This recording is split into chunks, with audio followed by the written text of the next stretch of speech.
నమస్తే, welcome to prime news. నేను శ్రీలత. బులెటిన్ల ముందుగా హెడ్లైన్స్ చూద్దాం. వసంత పంచమిలో అక్షరాభ్యాసం, పిల్లలకు అక్షరమే అభ్యాసం.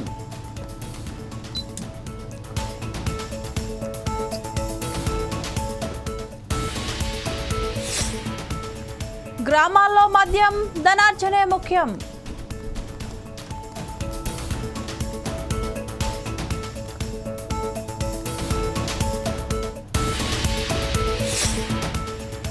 టీడీపీకి ఓటు వేసిన వైసీపీ కార్పొరేటర్లు అభివృద్ధికి ఓటు వేశామని కితాబు.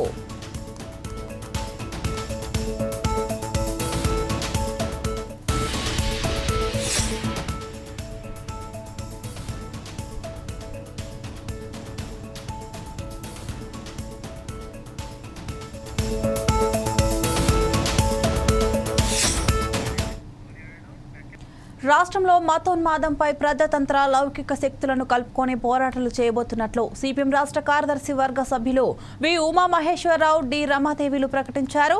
సిపిఎం రాష్ట్ర 27 మహాసభల ముగింపు సందర్భంగా కామ్రేడ్ సీతారాం యేచూరి నగర్లో వారు మీడియాతో మాట్లాడారు. నెల్లూరులో సిపిఎం రాష్ట్ర మహాసభలు అత్యంత ప్రతిష్టాత్మకంగా జరిగాయన్నారు. కూటమి ప్రభుత్వం వచ్చాక రాష్ట్రంలో అశాంతి నెలకొందని, మత ఘర్షణలకు చోటిస్తుందని చెప్పారు. రాష్ట్రంలో శాంతి నెలకొల్పేందుకు పోరాటాలు సిద్ధమవుతామని చెప్పారు. మంచి మద్యం పేరుతో కూటమి ప్రభుత్వం మద్యం వ్యాపారం చేస్తుందని ఆరోపించారు. అధికారంలోకి వచ్చిన తర్వాత మైనారిటీలు, దళితులు, బలహీన వర్గాల వాళ్ళు గుండెలు అరచేతులు పెట్టుకునే పరిస్థితి వస్తుంది. లడ్డు మీద వివాదం చూసాం, చివరికి ఎంతవరకు ఏముంది? సనాతన ధర్మం అనేటటువంటిది భారతీయ సంస్కృతి. మహాకవి రవీంద్రనాథ్ ఠాగూరే చెప్పారు స్పష్టంగా, ఈ దేశంలో, ఈ జాతిలో అనేక మంది పరిపాలకులు వచ్చారు, వాళ్ళందరి యొక్క సంస్కృతులు దీంట్లో ఈ భూమిలో ఇంకినియ్యి, వీటన్నిటి యొక్క సమాగమే భారతీయ సంస్కృతి, నాట్ దట్ సనాతన సంస్కృతి. సనాతన సంస్కృతి గురించి చెప్పిన పెద్ద మనిషే ఆయన చెప్పాడు భీమవరంలో, నేను బాప్టిజం తీసుకున్నానని. You might have followed it. నా కూతురు పెళ్లి కోసం నేను బాప్టిజం తీసుకున్నాను అన్నాడు. కానీ ఈరోజు సనాతన ధర్మం పేరు ఇది పోతే ఎక్కడికి? ఎవరికి రక్షణ? ఈరోజు దళితులకి ప్రమాదం, మైనారిటీలకి ప్రమాదం, ఈ రాష్ట్రం యొక్క సామరస్యానికి ప్రమాదం. అందుకే మార్క్సిస్ట్ పార్టీ ఏం కోరుతుంది? మత సామరస్యం కావాలి. మత సామరస్యం ఉన్నటువంటి ఆంధ్రప్రదేశ్లో మతోన్మాద ఛాయలు అనేటటువంటి ఉండకూడదు. ఇది ఆర్ఎస్ఎస్, బీజేపీ వాళ్ళకి ఉపయోగపడే తత్వం తప్ప లౌకిక తత్వం గురించి నిలబడే మీరు చేయాల్సినటువంటి పని కాదు అని ఈరోజు స్పష్టంగా మేము చెప్పదచ్చు. ప్రజలైతే బాధలు పడుతున్నారు, వాళ్ళందరినీ సమీకృతమే కాకుండా ఇతర వామపక్షాలని, అలాగే కలిసి వచ్చే శక్తుల్ని, వ్యక్తుల్ని అందరినీ కూడగట్టుకుని పెద్ద ఉద్యమాన్ని నిర్వహించాలి అనేటటువంటిది ఒక ప్రధానమైన ముఖ్యమైనటువంటి తీర్మానాన్ని ఈరోజు చేయడం జరిగింది. మనం చూసినట్లయితే గ్రామీణ ప్రాంతాల్లో 2004లో సంగీత ప్రభుత్వానికి ఆనాడు మేము వామపక్షాలు ప్రధానంగా మద్దతు ఇవ్వడం ద్వారా గ్రామీణ ఉపాధి హామీ పథకాన్ని అమల్లోకి తీసుకొచ్చింది కేంద్ర ప్రభుత్వం. ఈరోజు పట్టణ ఉపాధి హామీ. నెల్లూరులో సిపిఎం మహాసభలు జరుగుతున్నాయి. లైవ్ లో చూద్దాం. కట్టడానికి 5 ఏళ్లలో అమరావతి రాజధాని కట్టడానికి కూడా చేతగాని వాడు ఇప్పుడు ఆంధ్రప్రదేశ్ అభివృద్ధి తీసుకెళ్తారని చెప్పేసి మనకు వాగ్దానం చేస్తాడు. మనం నమ్మాలా? అమరావతి రాజధాని కట్టడం అంతసేపండి. ఒక శాసనసభ భవనం, ఒక గవర్నర్ భవనం, ఒక ముఖ్యమంత్రి భవనం, మంత్రుల క్వార్టర్స్, సిబ్బందిని కట్టడం పెద్ద కష్టం కాదు. 1300 ఎకరాలు హైదరాబాద్లో 300 ఎకరాలు ఉంది రాజధాని కార్యాలయం. ఇక్కడ బ్రహ్మాండంగా కట్టుకుంటే 1300 ఎకరాలు, 1300 ఎకరాలు, 55,000 ఎకరాలు కట్టుకోవాలి. కానీ సింగపూర్ అని జపం చేసి అసలు అమరావతిని కట్టకుండా వదిలేసి జగన్మోహన్ రెడ్డి డబ్బు చెప్పి ఆయన 3 రాజధానులు చెప్పి ఇప్పుడు 10-12 సంవత్సరాలు రాజధాని చేశారు. రాజధాని లేకుండా చేసిన పాపంలో అత్యధిక భాగం చంద్రబాబు నాయుడుది అని చెప్పేసి నేను చెప్పదలుచుకున్నాను. ఇది ఆయన సాధించిన అభివృద్ధి. ఇది ఒక భాగం. ఈ రాష్ట్రానికి ఎక్కువ కాలం ముఖ్యమంత్రిగా ఉంది చంద్రబాబే. 1995 నుంచి 2004 దాకా ఆయన ముఖ్యమంత్రి ఉన్నాడు. అప్పుడు విజన్ 20 అని చెప్పాడు. విజన్ 20 సింగపూర్ బ్రహ్మాండంగా అభివృద్ధి చేస్తానన్నాడు. ఆ విజన్ పోయింది, అభివృద్ధి కాలేదు. ఇప్పుడు కొత్తగా 2047 ముహూర్తం పెట్టాడు. అంటే ఇప్పుడు 25లో ఉన్నాం, 47 ముహూర్తం పెట్టాడు. ఇంకొక 22-23 ఏళ్ళు మనం ఎదురు చూడాలి అభివృద్ధి కోసం. చెక్కోర పక్షుల్లాగా చంద్రబాబు నాయుడు అభివృద్ధి చేస్తాడని మళ్ళీ గెలిపిస్తూ ఆయన తర్వాత ఆయన కొడుకుని గెలిపిస్తూ మనం కాలక్షేపం చేయాలి. అందుకనే ఆయన హయాంలో అభివృద్ధి జరిగేది లేదు. ప్రజల అభివృద్ధి జరగదు, పెద్ద వాళ్ళ అభివృద్ధి జరుగుద్ది. అదానీ అభివృద్ధి జరుగుద్ది, అంబానీ అభివృద్ధి జరుగుద్ది, వాళ్ళ అభివృద్ధి మాత్రం బాగా జరుగుద్ది. అందుకని ఆయన మాటలు నమ్మలేము. నెల్లూరు జిల్లా గురించి 3 విషయాలు చెప్తాను. ఈరోజు రామాయపట్నం ఉంది, ఓడరేవు కడతామని చెప్పేసి ఆ రోజు వాగ్దానం చేశారు, ఇప్పుడు కడతామని చెప్తున్నారు. అక్కడ రైతులకి 3,000 ఎకరాలు తీసుకున్నారు. సోలార్ ప్లాంట్కి ఇంకొక 6,000 ఎకరాలు తీసుకున్నారు. ఇప్పుడు బీపీఎల్ రిఫైనరీకి ఇంకొక 10,000 ఎకరాలు తీసుకుంటాం అంటున్నారు. ఈ పరిశ్రమలు వస్తాయో లేవో కానీ ఈ 1,000 ఎకరాల రైతుల నుంచి భూములు మాత్రం కొట్టేస్తూ ఉన్నారు. ఒకవేళ అభివృద్ధి జరిగిందనుకున్నా ఆ అభివృద్ధికి త్యాగం చేసిన రైతులకి నష్టపరిహారం ఇవ్వక్కర్లేదా? 2013 చట్టాన్ని అమలు జరపక్కర్లేదా? జరపడం లేదు. అదిరించి వాళ్ళ దగ్గర నుంచి భూములు లాక్కుంటున్నారు. అక్కడ దళితులకు భూములు ఉన్నాయి, మీకు దళితులకు భూములు ఇక్కడ మీకు వర్తించవు. ఈ భూముల మీద అక్రమంగా ఉన్నారు కాబట్టి మీకు నష్టపరిహారం రాదని వాళ్ళ ఎళ్ళగొట్టి భూములు స్వాధీనం చేసుకునే ప్రయత్నం చేస్తున్నారు. అలాగే అక్కడ భూముల మీద బతికారు.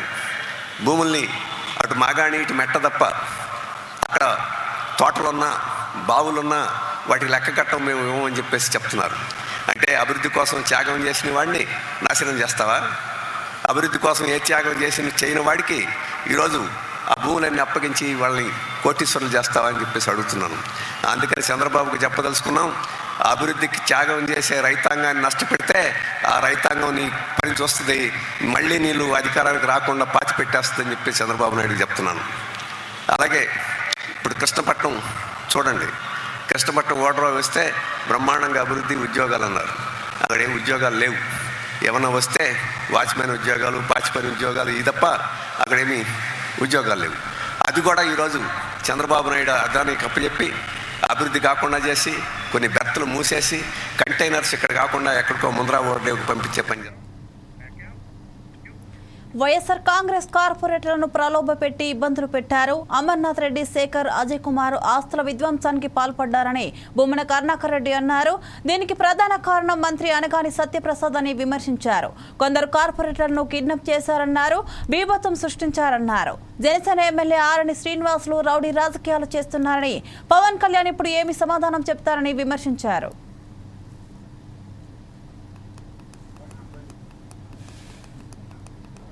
ఈ రోజున మాకు స్పష్టమైనటువంటి మెజారిటీ ఉన్నప్పటికీ మేము 48 మందిని గెలిపించుకుంటే ఎన్నికలకు ముందు ఎన్నికల తర్వాత ప్రలోభపెట్టి మా కార్పొరేటర్లందరినీ కూడా బెదిరించి లాక్కోవటమే కాకుండా గత 5 రోజులుగా ఎన్నికలు అనౌన్స్ చేసిన తర్వాత మా డిప్యూటీ మేయర్ అభ్యర్థిగా మేము ప్రకటించినటువంటి శేఖర్ రెడ్డి గారి ఆస్తులను విధ్వంసం చేయటంతో మొదలైనటువంటి వీరి పైశాచిక వికృత క్రీడ అమర్నాథ్ రెడ్డి కార్పొరేటర్,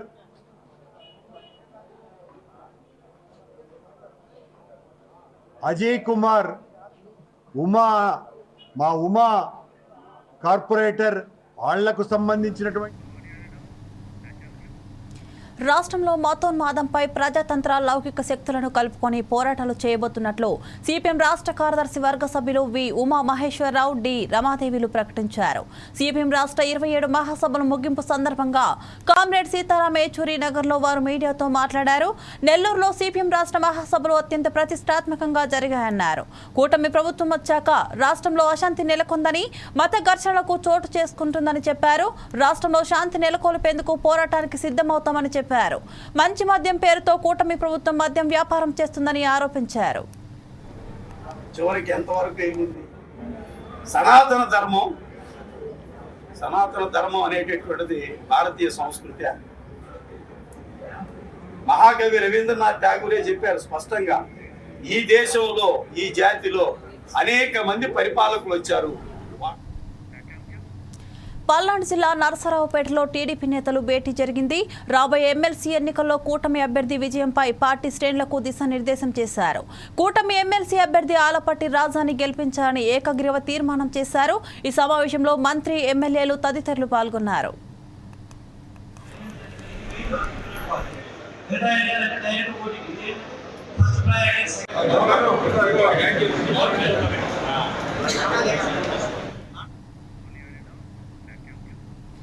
వైసీపీ కార్పొరేటర్లను పార్టీలో చేర్చుకోవడం ఇష్టం లేకపోయినా అందులోని నిజాయితీ పరుల ప్రవర్తనతో తీసుకున్నాం.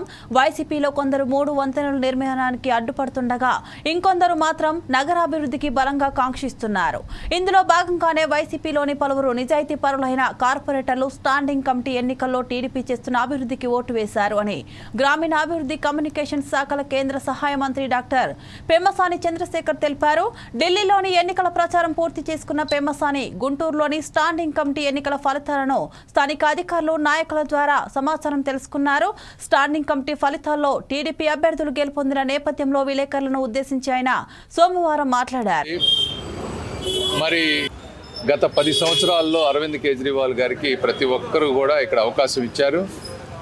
అయితే మనం ఈరోజు చూస్తూ ఉంటే ఒక రోడ్ల దగ్గర నుంచి ఎక్కడికక్కడ డెవలప్మెంట్ లేకుండా మురికి కూపంలాగా ఈరోజు ఢిల్లీ ఉండేటువంటి పరిస్థితి. మరి కేజ్రీవాల్ గారికి జనరల్గా 5 సంవత్సరాల్లో కొంతమంది పనిచేయకపోవచ్చు, కానీ 10 సంవత్సరాల అవకాశం ఇచ్చినప్పుడు తప్పనిసరిగా డెవలప్మెంట్ అనేది కళ్ళకు కనిపించాలి. ఈరోజు చిన్నపిల్లలకు కూడా రోడ్ల మీద నుంచి వెళ్తూ ఉంటే ఏంది ఢిల్లీ ఇంత ఘోరంగా ఉంది, దేశ విదేశాల నుంచి చాలామంది ఢిల్లీకి వస్తారు. చూసినప్పుడు ఇది మన భారతదేశ ప్రతిష్టకు సంబంధించినటువంటి విషయం. వీటన్నిటి విషయంలో కేజ్రీవాల్ గారు శ్రద్ధ తీసుకున్నట్టు కనిపించడం లేదు. కేవలం కేంద్ర ప్రభుత్వంపై 24 గంటలు పోరాడుతూ టైం వేస్ట్ చేయడం తప్పించి డెవలప్మెంట్ అనేది కనిపించడం లేదు. కాబట్టి ఢిల్లీ ప్రజలు ఒక్కసారి బీజేపీకి అవకాశం ఇవ్వండి. ఈ రోజున కేంద్ర ప్రభుత్వంలో మేము ఉన్నాం, తెలుగుదేశం పార్టీ తరఫున అందరూ ఉన్నారు. అందరం కలిసి సమిష్టిగా ఢిల్లీకి ఎంతవరకు చేయగలమో అంతవరకు చేస్తామని మీ అందరికీ తెలియజేసుకుంటూ మీరందరూ బీజేపీ ప్రభుత్వాన్ని ఆశీర్వదిస్తారని కోరుకుంటూ సెలవు తీసుకుంటా ఉన్నాను. Thank you.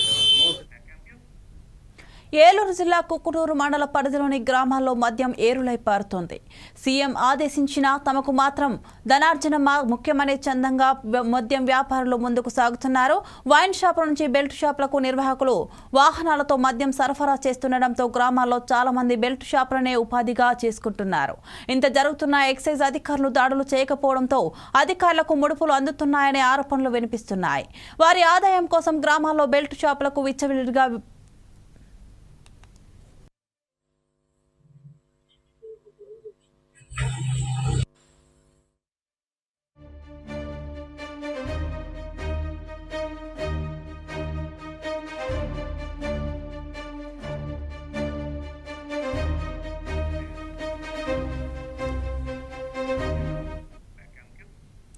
మండలంలో ఫీల్డ్ అసిస్టెంట్ పోస్టులను అధికారులు ఇటీవలే 18 మందిని నియమించారు. ఎమ్మెల్సీ ఎలక్షన్ కోడ్ అమల్లో ఉన్నందున నియమించిన ఫీల్డ్ అసిస్టెంట్ పోస్టులను రద్దు చేయాలని ఎమ్మెల్యే కార్యాలయం నుంచి ఎమ్మెల్సీ సిరి బాలరాజు తెలియజేశారు. ఎన్నికల అనంతరం మరలా 18 మంది ఫీల్డ్ అసిస్టెంట్ పోస్టులను నియమించడం జరుగుతుందని, ఈ విషయం అధికారులందరూ గమనించాలని ఎమ్మెల్యే సిరి బాలరాజు తమ కార్యాలయంలో ఈరోజు అధికారికంగా ప్రకటించారు.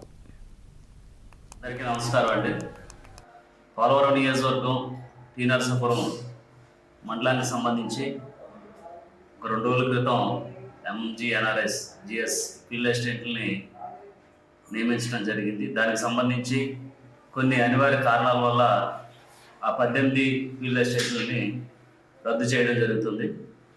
దయవుంచి అధికారులు, నాయకులు కూడా గమనించాల్సింది కోరుతున్నాం. మళ్ళీ ఈ కార్యాచరణ, ఈ ఫీల్డ్ అసిస్టెంట్ నియామకం ఏదైతే ఇప్పుడు ఎలక్షన్ కోడ్ వచ్చింది కాబట్టి ఇది అయిన తర్వాత మళ్ళీ దీన్ని పునరుద్ధరించి పరిశీలించి ఈ ఫీల్డ్ అసిస్టెంట్ నియమించడం జరుగుతుంది. అందరికీ నమస్కారం అండి. పోలవరం నియోజకవర్గం టీ నరసాపురం మండలానికి సంబంధించి ఒక 2 రోజుల క్రితం MGNRS GS ఫీల్డ్ అసిస్టెంట్ని నియమించడం జరిగింది. దానికి సంబంధించి కొన్ని అనివార్య కారణాల వల్ల ఆ 18 ఫీల్డ్ అసిస్టెంట్లని రద్దు చేయడం జరుగుతుంది. దయవుంచి అధికారులు నాయకులు కూడా గమనించాల్సింది కోరుతున్నాం. మళ్ళీ ఈ కార్యాచరణ ఈ ఫీల్డ్ అసిస్టెంట్ నియామకం ఏదైతే ఇప్పుడు ఎలక్షన్ కోడ్ వచ్చింది కాబట్టి ఇది అయిన తర్వాత మళ్ళీ దీన్ని పునరుద్ధరించి పరిశీలించి ఈ ఫీల్డ్ అసిస్టెంట్ నియమించడం జరుగుతుంది. అందరికీ నమస్కారం అండి. పోలవరం నియోజకవర్గం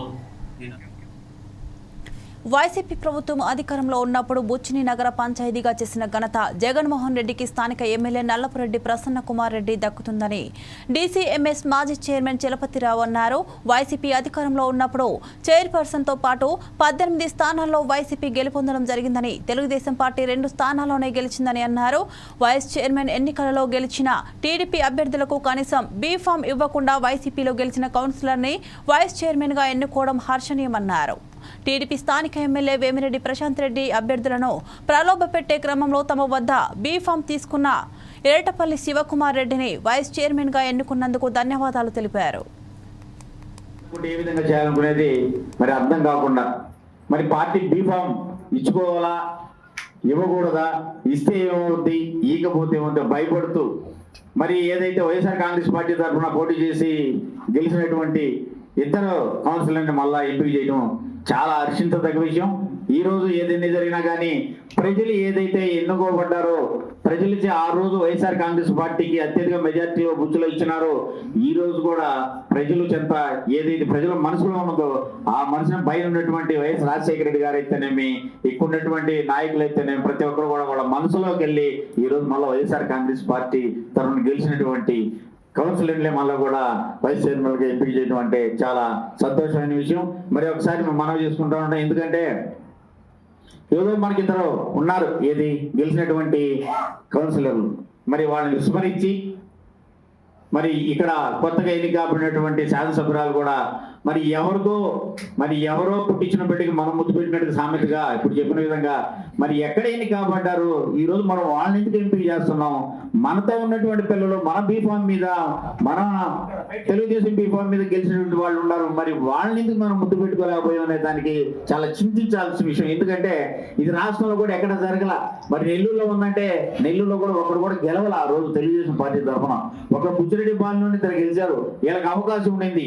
ఆ అవకాశాన్ని కూడా లేకుండా రాష్ట్రంలో తెలుగుదేశం పార్టీకి బీఫామ్ లేకుండా చేసినటువంటి ఘనత ఒక కోవూరు నియోజకవర్గంలో కోవూరు శాసనసభ్యురాలకే మళ్ళీ చెందుతుందని ఒకసారి మనవి చేసుకుంటూ మరి ఈ రోజు గెలుపు వైఎస్ఆర్ కాంగ్రెస్ పార్టీ గెలుపది.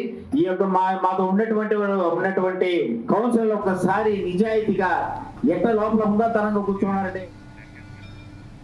తిరుపతి వైఎస్ఆర్సీపీ ఇన్ఛార్జ్ బొమ్మన అభినయ్ రెడ్డిపై కూటమి నేతలు విరుచుకుపడ్డారు. అర్ధరాత్రి వైఎస్ఆర్సీపీ కార్పొరేటర్లను కూటమి జనసేన ఎమ్మెల్యే కుమారుడు ఆరణ్య మదన్ కిడ్నాప్ చేశారని ఆయన ఆరోపించారు. ఆ ప్రాంతానికి చేరుకున్న తిరుపతి వైఎస్ఆర్సీపీ ఇన్ఛార్జ్ బొమ్మన అభినయ్ రెడ్డి కార్పొరేటర్లను గుర్తించి విడిపించారు.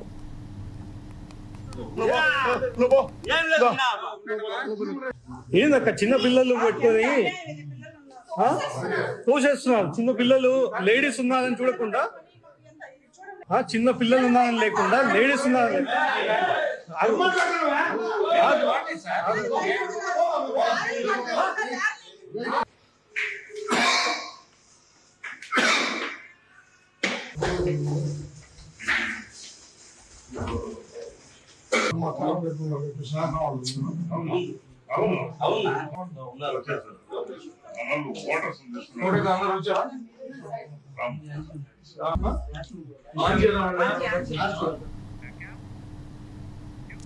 కాణిపాకం శ్రీ వరసిద్ధి వినాయక స్వామివారి దేవస్థానంలో వసంత పంచమి సందర్భంగా సామూహిక అక్షరాభ్యాస వేడుకలు నిర్వహించారు.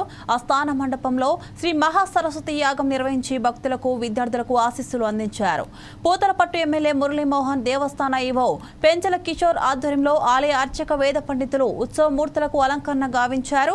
పెద్ద సంఖ్యలో విచ్చేసిన విద్యార్థులు అక్షరాభ్యాసం చేశారు.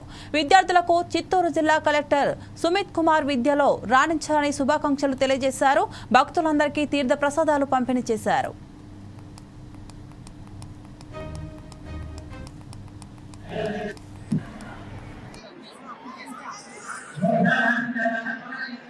వసంత పంచమి పురస్కరించుకొని ఆలయంలో ఈరోజు అక్షరాభ్యాసం అదేవిధంగా నామకరణం జరిగింది. కొన్ని వందల కుటుంబాలు ఈరోజు అక్షరాభ్యాసం కోసం నామకరణం కోసం రావడం జరిగింది. కాణిపాకం యొక్క విశిష్టత, ప్రాధాన్యత, ప్రాశస్త్యం తెలుసుకున్నటువంటి వేలాది మంది భక్తులు ఇక్కడికి ఈ కార్యక్రమం కోసం రావడం జరుగుతుంది. భవిష్యత్తులో ఈ కార్యక్రమం మరింత దేదీప్యమానంగా జరుగుతుందని నేను గట్టిగా విశ్వసిస్తున్నా. ఉమ్మడి ఆంధ్రప్రదేశ్లో బాసరలో అక్షరాభ్యాసం చేసుకోవడం కోసం ప్రభుత్వం అధికారికంగా అనుమతి ఉండేది. అయితే విభజన తరువాత నవ్య ఆంధ్రప్రదేశ్లో అలాంటి అవకాశం కాణిపాకం ఆలయానికి వస్తుందని నేను విశ్వసిస్తున్నా. ఆ విఘ్నేశ్వరుడి ముందు ఒక సంకల్పం తీసుకుంటున్నా. ఆ అవకాశాన్ని కాణిపాకం ఆలయంలో చేసేదానికోసం గౌరవ ముఖ్యమంత్రి గారిని, విద్యాశాఖ మంత్రిని కూడా సంప్రదించి అవసరమైతే అసెంబ్లీలో కూడా చర్చించి ఆ అవకాశాన్ని కాణిపాకం తీసుకొచ్చేంత వరకు ప్రయత్నం చేయాలని చెప్పి కూడా గట్టిగా సంకల్పం చేసుకుంటున్నాం. మూడవ అంశం, ఎన్నడూ లేని విధంగా ఈ ఆలయంలో ఈ వసంత పంచమి రోజున సరస్వతి యాగం నిర్వహించి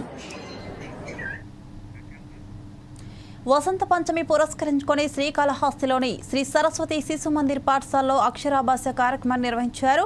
సుఖ బ్రహ్మాసనం స్వామీజీ, సర్వత్మ నందగిరి స్వామీజీ ముఖ్య అతిథిగా పాల్గొని విద్యార్థులచే అక్షరాలను లిఖింపచేశారు. పాఠశాల ప్రధానోపాధ్యాయుడు మంగిరెడ్డి మరియు పురోహితులు మహేష్ స్వామీజీ మాట్లాడుతూ, ముందుగా ఓంకార నామానికి మరియు సరస్వతీదేవి భారత్ మాతాకు ప్రత్యేక పూజలు నిర్వహించి హోమాది పూజలు నిర్వహించి విద్యార్థులకు మంచి విద్యను అందించాలని వైభవంగా అక్షరాభ్యాస కార్యక్రమం నిర్వహించామని తెలియజేశారు. ఈ కార్యక్రమంలో ఇతర మతస్థులు కూడా పాల్గొనడం విశేషం. ఎందుకు ఇవాళే మనం ఈ యొక్క అక్షరాభ్యాసాన్ని ఆరంభం చేయాలంటే, మాఘమాసంలోని శుక్ల పంచమి రోజు అమ్మవారు జన్మించినట్లుగా మనకు పురాణాలు చెప్తున్నాయి. దాని కారణంగా ఎవరైతే అమ్మవారు జన్మించిన రోజు విద్యని ఆరంభిస్తారో ఆ రోజు నుంచి వాళ్ళ యొక్క చదువు సమాజానికి ఉపయోగపడుతూ, వాళ్ళు కూడా సమాజానికి ఉపయోగపడుతూ మంచి వ్యక్తులుగా ఉండడానికి ఈ రోజు నుంచి అక్షరాభ్యాసం ఆరంభం చేయడం జరుగుతుంది. ఇక్కడ ఈ శిశు మందిర్లో ప్రతి సంవత్సరం వసంత పంచమి రోజు చాలా మంది తల్లిదండ్రులు వచ్చి వాళ్ళ పిల్లల చేత ఈ అక్షరాభ్యాస కార్యక్రమాన్ని జరిపిస్తూ ఉంటారు. అలాగే ఈ అక్షరాభ్యాసంలో అనేక మంది పాల్గొంటూ ఈ రోజు నుంచి వాళ్ళ పిల్లలు సకల విద్యలు నేర్చుకొని అందరూ కూడా సంతోషంగా. తిరుపతి ఎస్వి యూనివర్సిటీ సెనేట్ హాల్లో తిరుపతి నగరపాలక సంస్థ డిప్యూటీ మేయర్ ఎన్నికకు నిర్వహించిన ప్రత్యేక సమావేశంలో ఎన్నికల నిబంధనల మేరకు కోరం లేనందున రేపటికి వాయిదా వేశామని జేసీ మరియు ప్రిసైడింగ్ అధికారి శుభం బన్సల్ ప్రకటించారు.